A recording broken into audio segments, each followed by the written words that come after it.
I'm Justin. And that's his haircut. Oh, cute little boy, my cute little boy. I love you. I love you. And together we are pajamas. And daylight savings time is stupid. That's what today is. Tonight, rather. Some of you know we are nocturnal. So it happens right in the middle of our day. We legit lose an hour. Yes. 1 hour of my life has been taken away, and I want it back. Yeah. It's so archaic and stupid. I bring it up because I just so happened to fall on tonight, and I think the original plan was to do 2 more episodes tonight. But with how busy the day was for us. Oh, yes. Yeah. And then we lost a complete hour, which is an episode, and then some talking. We are going to try and at least fit in 1 before we start to wind down before bed. So that puts us on season 5, episode 7. The last episode, we went to Venice. Yes. And it was probably the best episode so far of the season. We now have Rory on the TARDIS. I hope this goes well. I hope it's not just like the other companions that were there, but only for 1 or 2 episodes. Well, not just that. Like, I'm so used to Tennant's like domineering. Like, he's very protective and possessive of his companions and stuff. So I'm hoping that we still get Alien Doctor with Matt Smith, who I think is doing a good job in that respect. And I would like to see the kind of the momentum we had from the last episode carry on now. Just be lighthearted, be fun. It's what's supposed to be, you know? And yeah, so fingers crossed that this is not let's make fun of Rory for 40 minutes and everyone point and laugh at him, because no one likes a bully, even if they are a doctor. All right, are you ready? Yes. All right, let's go. Without further ado, let's get into it.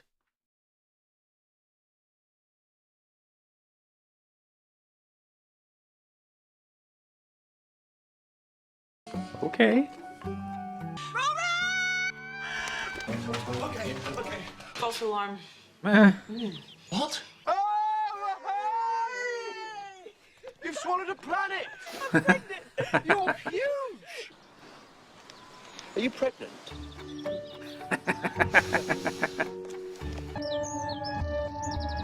Never dropped off like that before. Well, I'm getting on a bit, you see. Yeah, the same birds, the same ones we heard in the dream.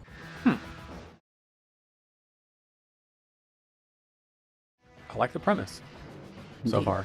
Yeah. And I think finally, with, like I said, this dynamic, Matt Smith feels like the Doctor now. Like delivery and weaving in and out of the conversation the way he is. And Rory was a good addition. So yeah. See where this goes. Uh-oh. Shall I run and get the manual? I threw it in a supernova. Why? Because I disagree with it. Stop talking to me when I'm cross.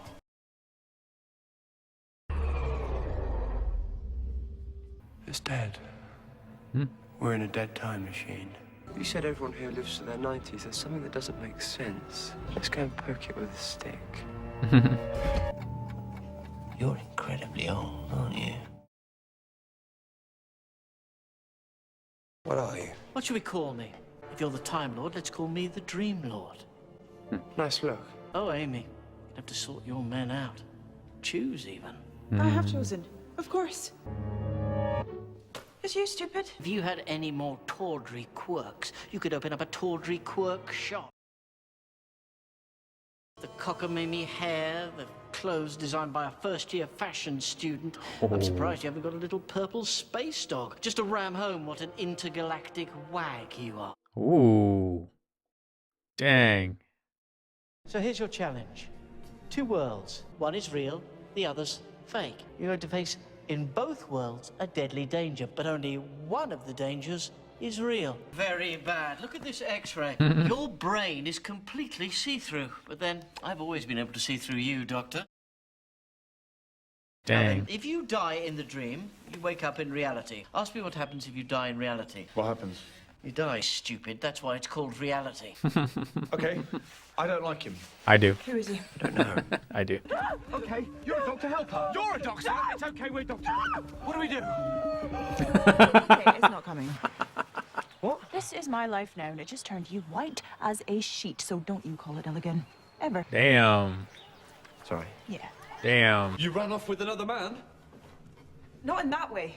It was the night before our wedding. Tall, dark hero. Leave her alone. Just leave her. Yes, you're not quite so impressive. But I know where your heart lies. Loves a redhead, our naughty doctor. Has he told you about Elizabeth I? She thought she was the first. Drop it. Drop all of it. I know who you are.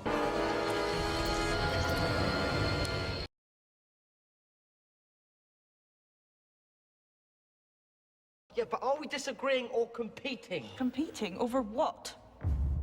Mm-hmm. Oh, my boys. My poncho boys. If we're gonna die, let's die looking like a Peruvian folk band. Maybe I'll keep her. And you can have Pointy Nose to yourself for all eternity. He always leaves you, doesn't he? Alone in the dark. Never apologizes. And now he's left you with me. Spooky old, not to be trusted me. Anything could happen. The one he trusts. Actually, yes. The only girl in the universe to whom the doctor tells everything. Yes. So what's his name? Yep. Now, Dang. which one of these men would you really choose? They'll listen to you. It's you they're waiting for. Amy's men. Amy's choice. Bye. I need to find my friends. Friends. Is that the right word for the people you acquire? Friends are people you stay in touch with. The old man prefers the company of the young. Does he not? Mm-hmm.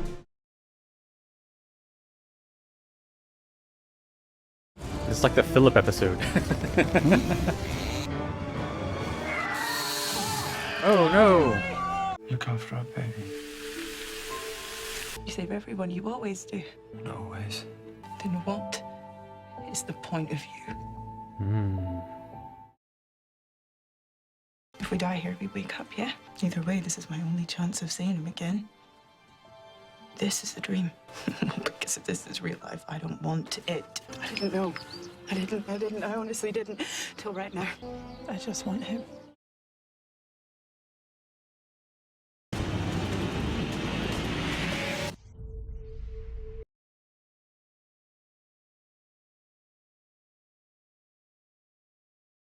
This is good. I am liking this. Could you tell me what it was so I can use it in emergencies and maybe birthdays? What are we doing now? Me? I'm going to blow up the TARDIS. He was offering us a choice between two dreams. How do you know that? Because I know who he is. What's that? A speck of psychic pollen from the Candle Meadows of Krast on Slava. Sorry, wasn't it obvious? The dreamer was me. Psychic pollen, it's a mind parasite. It feeds on everything dark. But those things he said about you. You don't think any of that's true? Because what I don't get is, you blew up the TARDIS, that stopped that dream, but what stopped the Lebworth dream? Died in that dream Mrs. Pocket got you. But how do you know it was a dream? Oh. Yeah.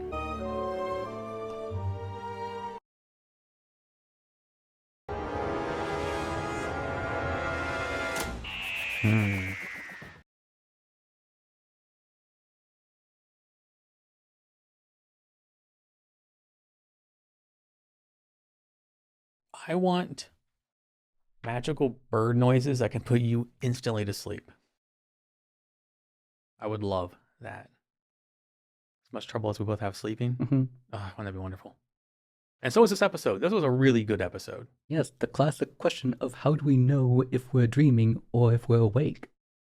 Yeah, the conundrum they were stuck with. I'm a sucker for riddles and, you know, problem solving and mysteries and all that. I really liked the Dream Lord. Yes, very much. Kind of I'm gonna say disappointed. I like the idea of him being this separate entity, like this, maybe this new, like, the Q to the Star Trek's Picard kind of thing. But I also think it's very interesting to have him be the Doctor. He's a doctor's like Mr. Hyde. So I like that as well. Like both have their place, and it makes everything that happened Like, you have to rethink it all. Like, this would be an episode to watch again, knowing what you know, and then hearing what the Dream Lord has to say. And you'd be like, oh, you're talking about yourself the whole time. Like, for a while there, he was like, Philip's avatar. I was like, yay, speak for me, Dream Lord, speak for me. But I like the idea that for as laissez-faire as the Doctor comes across, the presence of the Dream Lord proved that he's self-aware. Everything I've complained about, the Doctor actually knows. So Yes, it led me to wonder, he's saying everything that you've been saying, which means, oh, it's canon then. yes, Especially if it's the Doctor who's thinking it of himself. exactly. Like, I am vindicated. I said, beginning of the season, I'm no longer apologizing. This proved I never had to. I never had to because I was right. I may get a little animated about it because it's annoying. Just because something's meant to be annoying doesn't mean I'm not allowed to be annoyed by it. That makes no sense. Yes, what would actually be the point? It would mean that, well, then it didn't work. That would have been bad acting or bad writing. Oh, people say, well, you obsess over it. No, I don't. It happens. It's annoying. It happens again. It's annoying. It happens like, was the blonde nightmare written to be possessive and clingy? Yes. Yeah. Was Tennant's Doctor written to be this Lothario, arrogant character? Well, yes. I found both of those things very annoying. But just because they were meant to be there doesn't mean that, like, just because it didn't bother you and it's meant to be there doesn't mean that it's not allowed to be, like, bothersome. It's meant to be bothersome. If you ignore it, what's the point of it being bothersome in the first place? It's as if the artist is saying, I intended this. Now you are indebted to me to feel this particular way about it. Yeah. Why? Yeah, exactly. It's weird how people, like, I get people are obviously individuals and everyone thinks and sees things different ways. Even if we agree, we see things in different ways. I just find like, people get on my case about stuff, but I just find the absolute conceit that just because you view something a certain way,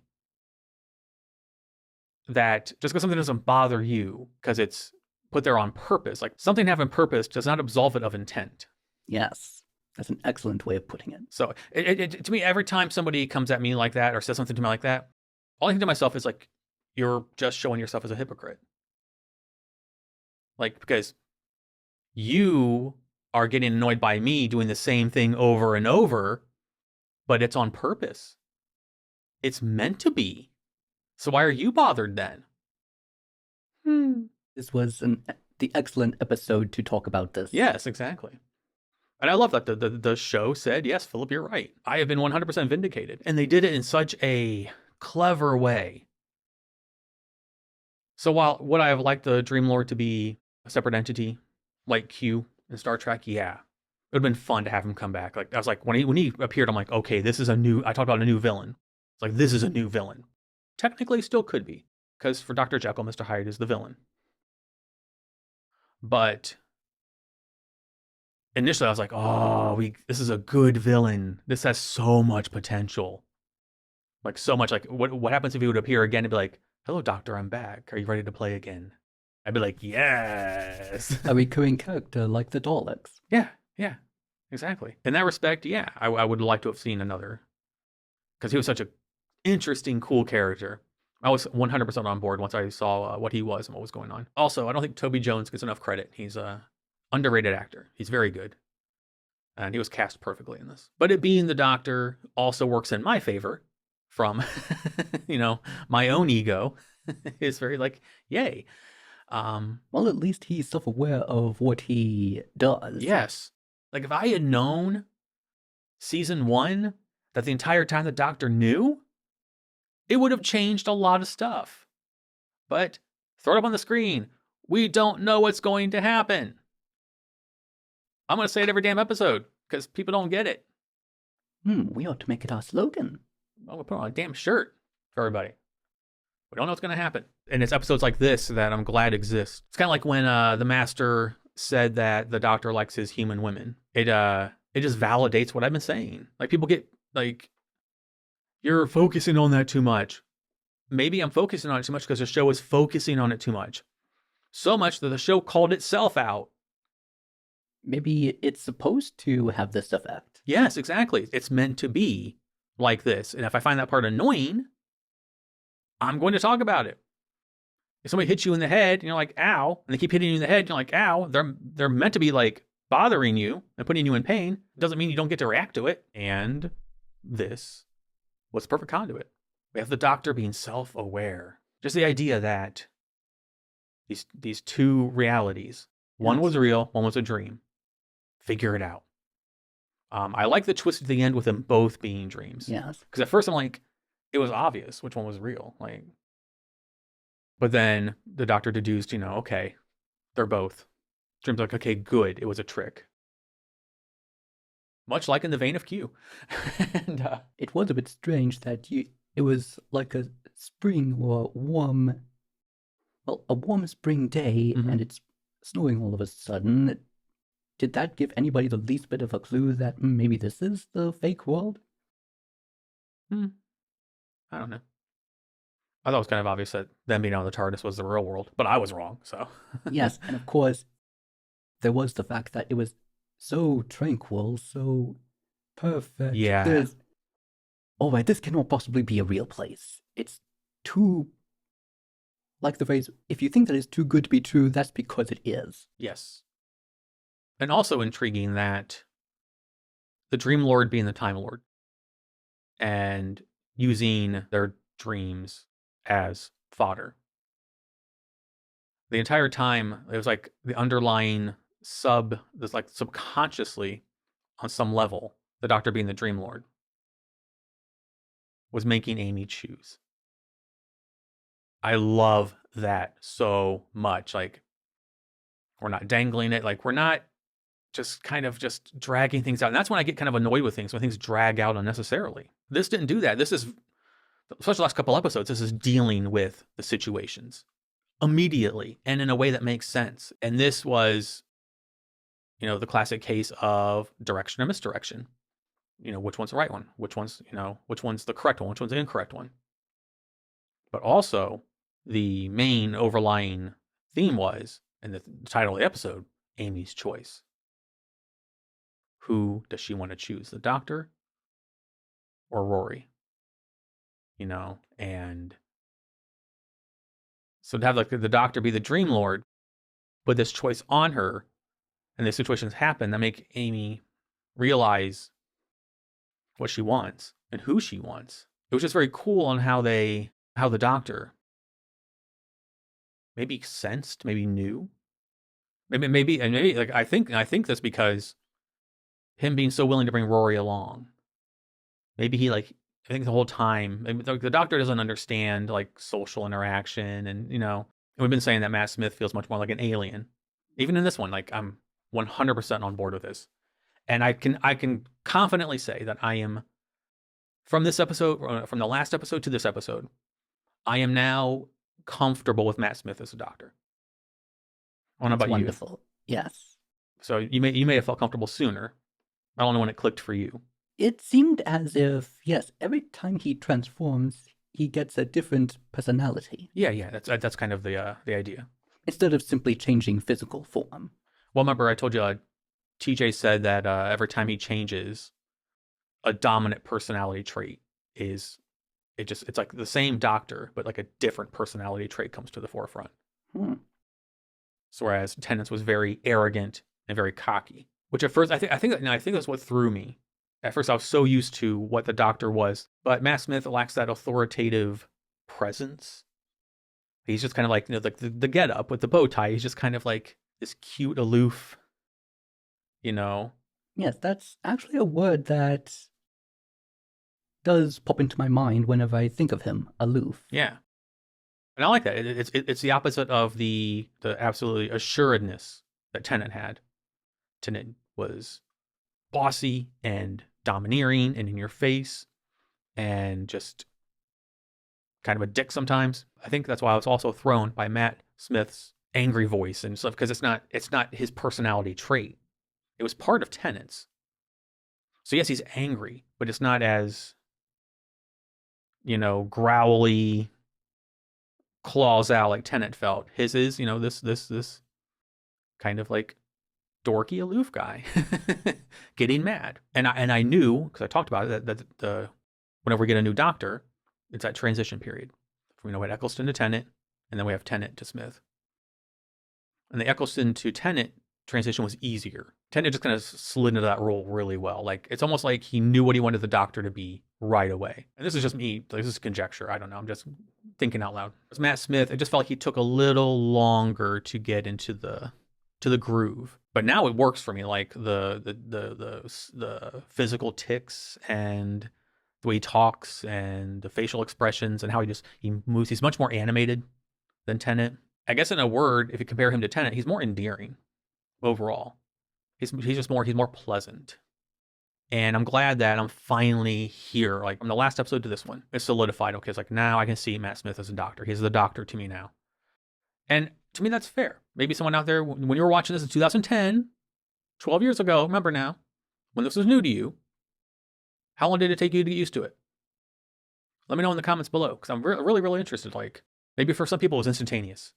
Maybe people who were like so sick of Tennant, like me, they saw Matt Smith and were like, yes, and they accepted it. Maybe some people like me had a harder time transitioning from Tennant to Smith. But if you did, like, when was it for you? For me, it was the last episode into this one. Like, the last episode really kind of shaped Matt Smith, but then this episode was like, you are 1000% the Doctor for me now. And I still say Rory being there, obviously, because Rory being there facilitated this episode and how powerful it was. And as we said, bringing it back to that decision that Amy had to make, that the Doctor knew she had to make. So even though the particle got into the TARDIS and it happened, it still manifested him as the Dream Lord, making Amy make this decision. So somewhere in there, he knew, you know, this isn't going to work like this. Because it never does. You know, she's obviously has feelings for the Doctor. She tried to jump his bones. Yes. In probably the worst scene in the season. I'm glad that, I said, we're dealing with things and we're not letting it fester. And so when something festers or it's not dealt with, it's maddening to watch, even if it's intended. So when you would see the Doctor just be all like Casanova Lothario, it was just like, this isn't going to go anywhere. This is going to end badly for everyone. The Doctor's going to get his heart broke. Someone else is going to get their heart broke, human, female. And it's just not going to be good. And then when he tried to do it platonically, still didn't end good with the mysterious, the whole Donna situation is really still muddy to me. But I appreciate that the writing in this season is being more purposeful. It's not just kind of like stringing an idea along. It's not just letting relationships or awkwardness or anything like that fester or just, you know, simmer down there. It's, you know, we have a new companion. She left her fiance on the wedding night. And they brought it up in this episode. You know, he said, you left us on our wedding night. I can come back before then. But then his face like, it doesn't matter. They brought it up. Rory was me there. I'm not saying I'm right. No, you can see it the other way, or you can see it from Amy's point of view. Totally cool. Everything's being dealt with, and everything is being dealt with in a way that makes me happy. And I don't have to like have that like, what's this next episode? Like, after we saw her jump him and turn back out with him, I was just like, what's the next episode gonna be? Yes. So random. It randomly came and randomly left. Yeah. But it was dealt with. The overall, like, I think it came like, yeah. Like, I get that she was questioning getting married to Rory. Rory's not the, as they said, you know, the tall, dark hero. Yes, it seemed as if the reason why she had a difficult decision to make is because they probably both want different types of futures. Yeah. One is more cautious, one is more adventurous, Mm-hmm. and at the same time, one is sticking to one's responsibilities, Mm-hmm. and the other one is running away from responsibilities. Yeah, he even said, you know, we have to grow up. Yes, it's true that you cannot run away from the future. It will catch up to you in one way or another. But yeah, so yeah, it dealt with that. We want different things out of this. And I still think it's very cool. Like, there's so much in the episode that the Doctor, being the Dream Lord, really makes you think about. You know, the Dream Lord even said, you have the tall, dark hero over here. Then you have the bumbling fool over here. So, like, the doctor, I just like that the doctor is somewhere cognizant of the fact that what the perception is, what the choice is, the how he can seem very alluring, because he's a time traveler, the tall dark hero, and that's got to be very attractive, not just in a sexual, but just as a person, as a personality. Yes. It's a bit difficult to compete with that. I mean, like Donna was searching him out because she wanted to go back, because that, the tall dark hero had nothing to do with romance or anything like that. It was the adventure, and just the fact that the doctor and the writing just addressed all of it and touched on all of it. And every time he would say something about the doctor being quirky, I'm like, I use that exact word. Once again, the show calls itself out in the ways that I have. Hallelujah. Praise Jeebus. Huzzah. I can tell that you really liked this episode. You know why I did. Yes. It basically, well, not simply basically, it did vindicate you. And not in a dick way. It didn't vindicate me. Vindicate me. But it's just like, okay, thank you. So now I want to go back to all the comments, which I want to do one day. I want to go back and read the comments from like older seasons. That'd be fun. But yeah, just go back and read the comments and be like, I didn't know that was going to happen. How could I know that was going to happen? You knew that was going to happen. I didn't. We're fans of the show, but not fortune tellers. Not yet. Not yet. I got like 2 more years to go on my degree. My fortune teller degree. Amazing. Yeah. Shall we go to the notes? Sure.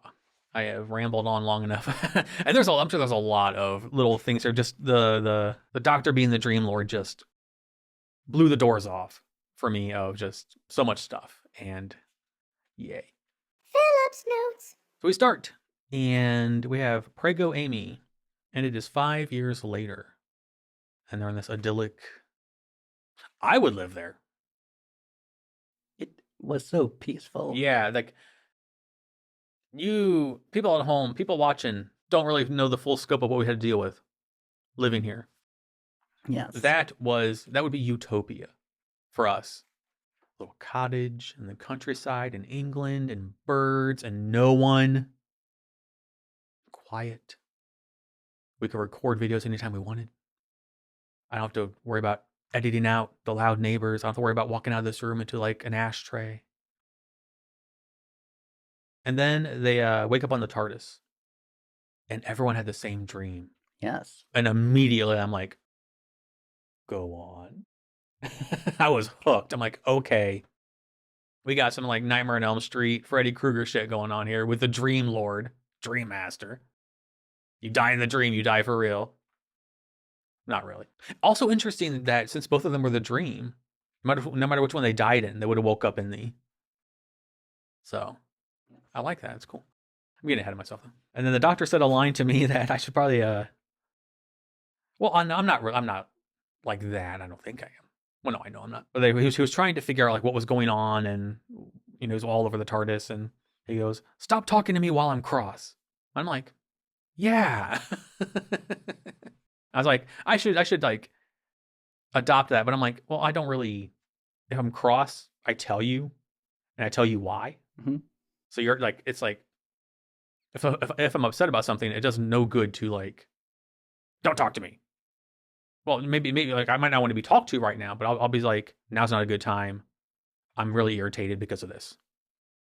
And you'll go, okay, and you'll go, and I'll just like, it's usually electronics or something's not working. Yes. Like that one day you tried to come in and talk to me. I was like, the Mac just shut itself off in the middle of me working on this thing, and you said, oh. Okay.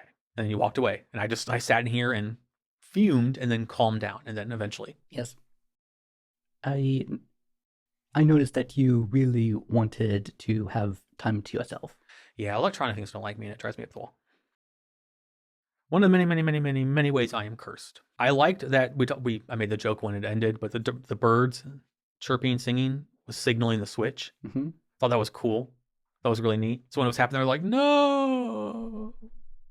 I felt bad for Rory. When he went to put his hand on her belly, and she's like, slapped it away. I'm like, oh.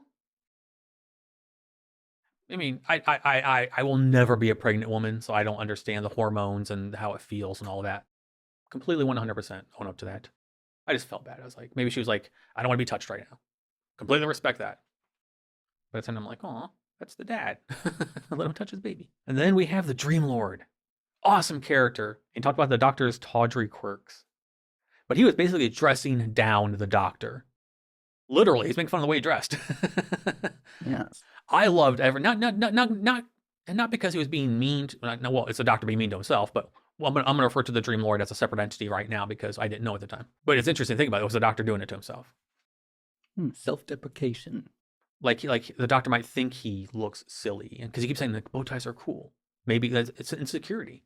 Yes. So maybe like deep down the Doctor is actually insecure. Something Tennant's Doctor never would have shown. This Doctor is. It makes him more relatable. Makes him more endearing. I'm on board for it, man. Self-criticism. Yeah, which is not a bad thing all the time. It shows self-awareness, which a lot of people seem to lack. I thought that scene was really cool. Just the Dream Lord just barb after barb after just like poking at the Doctor. Just at the time, I'm just like, yeah, he was me. And I liked it. I thought it was cool. And then the Doctor says this town is dull. This little town, not town, like this little village is dull. And then she's like, oh God. Then she was like, that's not happening. Then she says, don't you call it dull again. And I was like, damn. Since she is pregnant for the first time, yes, how is she supposed to know what to expect? Well, she was doing it on purpose that time because he called the place dull. So she faked it so she could show him how not dull it was. So I thought it was funny that she did that. I can actually see it from his point of view that it did look like a place that one would get tired of eventually, easily. I don't think I would. Like, I don't leave the house anyway, so give me a nice little cottage in the country. I would just miss air conditioning. I'll say that because I know, like, England really doesn't have air conditioning. I wonder if we could simply have an air conditioner imported. Oh, would that short circuit the electricity? We'd have to find out. I would miss air conditioning, though. I will say that. Now I'm just like romanticizing living in the countryside with you in a little cottage. We have our own little fireplace heater thing. We throw logs in there and light them. And I have a little table where I'd be editing and you could read one of your books. Instead, we're stuck living in a triplex above the trashy people and the college people who are making noise as we speak. I don't know what they're doing at 6 a.m. It's been going on all night. Moving on. It's going to be funny if we ever do move to look back on these videos and just watch me lament about their situation. And people at home would be like, oh my God, okay, you have talked about it again for the millionth time. We get it, you don't like where you live. Go back to talking about Doctor Who so I can get mad at you some more. Come on. You'll probably win because I'm Mr. Glass. Then they go back and forth, you know, TARDIS, village, TARDIS, village, TARDIS, village. And then we come back to the village and all the children that were there turn to sand. Yes. And at that point I was like, ooh, what is going on here? Then it turns out it's these creatures. I forget what they were called. There's something demons. But this season has a fetish, like an oral fetish. Because we had the episode with the shape-shifting thing, I forget what it's called now. It was like, rah, in the mouth. Mm-hmm. Then we had the last episode with the vampires, like, rah, in the mouth. Mm-hmm. Then this was like, rah, eyes going out of the mouth. Somebody's got an oral fixation. Not saying it's wrong. Just saying it's there. I love that they were being stalked by the elderly. Yes. And I mean that in the most sincere way possible. I loved it. They actually showed themselves to be more of a threat than they presented themselves to be. Yes, it takes a long time running away from them. Yes, it takes them a long time to catch up. Yeah. I was wondering how hard can it possibly be for them to run away from them? Well, that's what I liked about it. It was like not only were they running away from the elderly were acting elderly, Like they were shuffling along after them, and I thought it was so just like adorable and awesome at the same time. Like, Yes. like Even attacking with a weed whacker or a lawnmower or something like that. One doesn't usually think of an elderly person being that much of a threat to cause so much vandalism, but well, these particular ones are really quite dangerous. yeah. So I just like that they weren't like superhuman. They didn't have like super demon or whatever, and weren't like fast or menacing. They were just like slow, shuffling along, almost like zombies. Yes. But you get enough of them together. Like even the doctor said in the one scene, you got reinforcements. There was more of them, so they're more of a threat now. But I love the idea that the elderly were the antagonists. That was cool. It actually also makes it very realistic in that, yes, they're basically living off of them. Mm-hmm. It's like a host, mm-hmm. and well, as such, yes, it's going to have. If you're going to have this thing as a host, then you're going to have to take into consideration the limitations of this particular thing that you've taken possession of. Oh yeah. Which it did. And then like the whole back and forth they had of between the doctor and Rory, where it was, are we disagreeing or competing? Amy says, for what? And they both go.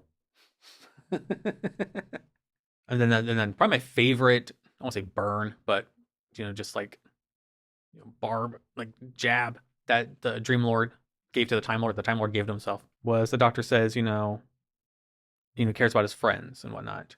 And he's like, well, what friends? Friends are people you see and whatnot. He's like, you just leave people and they grow old. And I like that idea that the doctor knows, like, he wants to consider all these companions, people he's met, his friends. But at the same time, in his mind, he knows, and maybe we're reading it wrong. Maybe this isn't subconscious. Maybe like the little sand or the specks or whatever were so like poisonous or whatever that it was just distorting things. But I like to think that the doctor somewhere understands these insecurities. I hope that it's not, his mind being tainted. Instead of, it was more like a truth serum for his own insecurities coming out. Because it just makes it much more powerful if it is. If it's not, it's still there and it's fine. But it was like a magnifying glass. It cannot lie. It's only magnifying what is there. Right, yeah.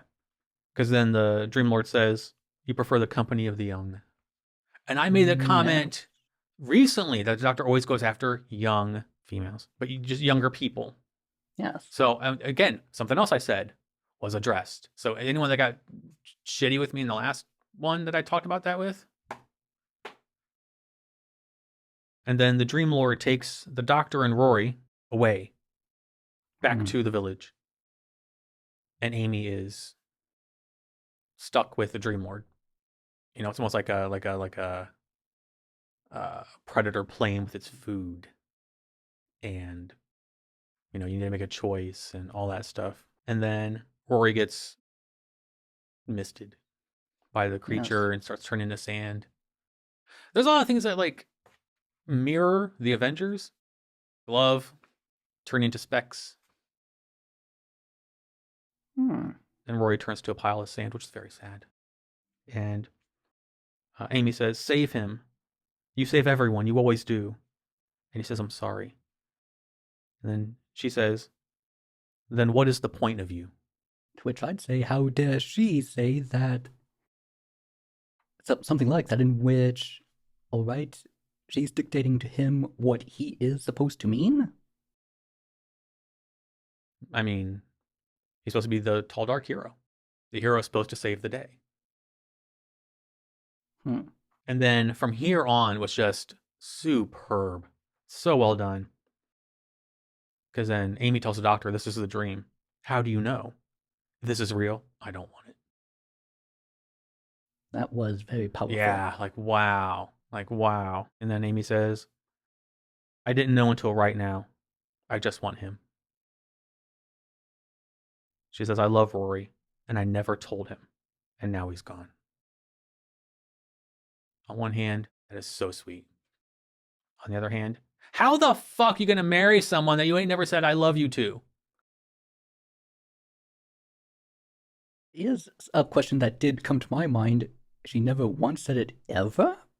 Not Yeah, Once? because then they come back and they're holding hands and it was really sweet. And then she hugs him and he's like, oh, whatever this is, I like it. I'm like, you're gonna fucking marry her. She never hugged you in the history of ever. Like, is this just like some weird like mail order husband thing where she just ordered you and no affection? I just think if they weren't gonna be married, it wouldn't be as weird. Like if they were just like still like a boyfriend and girlfriend dating, then okay. I get her having cold feet, but she never said I love you, and she just simply hugged him, and he was like, "Oh my god, this is amazing!" Like Maybe they had an arranged marriage. maybe, and I get not every relationship is the same. I understand that, but you would think if people are gonna get married, they've at least said I love you to each other at least once, at least hugged enough to not have it be like, "Oh my god, this is the best thing ever." Which hugs are great, they are. But I wouldn't be like, oh, this is nice, as it was some new thing. It's just like, but taking that out of it, just taking that away from it, looking at it for what it is, it was sweet. And I like that their relationship has, like, she lost him and took losing him to see what she had taken for granted. And you think back to him calling her. Sorry, my voice is starting to go. And he says, I haven't said I love you in like 6 hours. Like, oh, this poor man. Like, the doctor figures out that the Dream Lord was offering us a choice between two dreams. I was like, yay! I like the twist. Makes sense. Because the real world seems so fucking obvious to me. So I like that it wasn't. I was still wrong. And we find out that the doctor was the Dream Lord, which just fantastic. And that is all for my notes. Everything else are for my patrons over on Patreon. This was a really good episode. It was amazing. It was really good. Like, really, really good. I'm going to stop saying which ones are the best because I don't want to spoil Medal Ceremony. But this episode took us over halfway. Like, halfway through this episode is halfway in the season. So we're now technically over halfway through the season. So we have 6 more to go. 8, 9, 10, 11, 12, 13. 6 more to go. We're near in the home stretch already. Overall, fantastic. This was, there's so much here to kind of just take in. I'm sure there's stuff like I'm forgetting about, or just little things, little tidbits that, or lines, or just like something maybe we missed. People watch the behind the scenes stuff. People know the lore, like books and, audio stuff, and like, more stuff than we do. Like I found out there's a whole, I think it's a novelization, I think, where when Tennant went Time Lord victorious, there's actually a little small series of a divergent path of him going full Time Lord victorious and people having to try and stop him. Yeah. So we don't know that kind of stuff. Like we don't know all the back stuff. So there might be stuff in here that we're not talking about or didn't see. But maybe one day we'll look back and go, oh, yeah. I do hope that in some way this isn't the last we see of the Dream Lord. I like the concept a lot. I'm all 100% for it being the Doctor, obviously.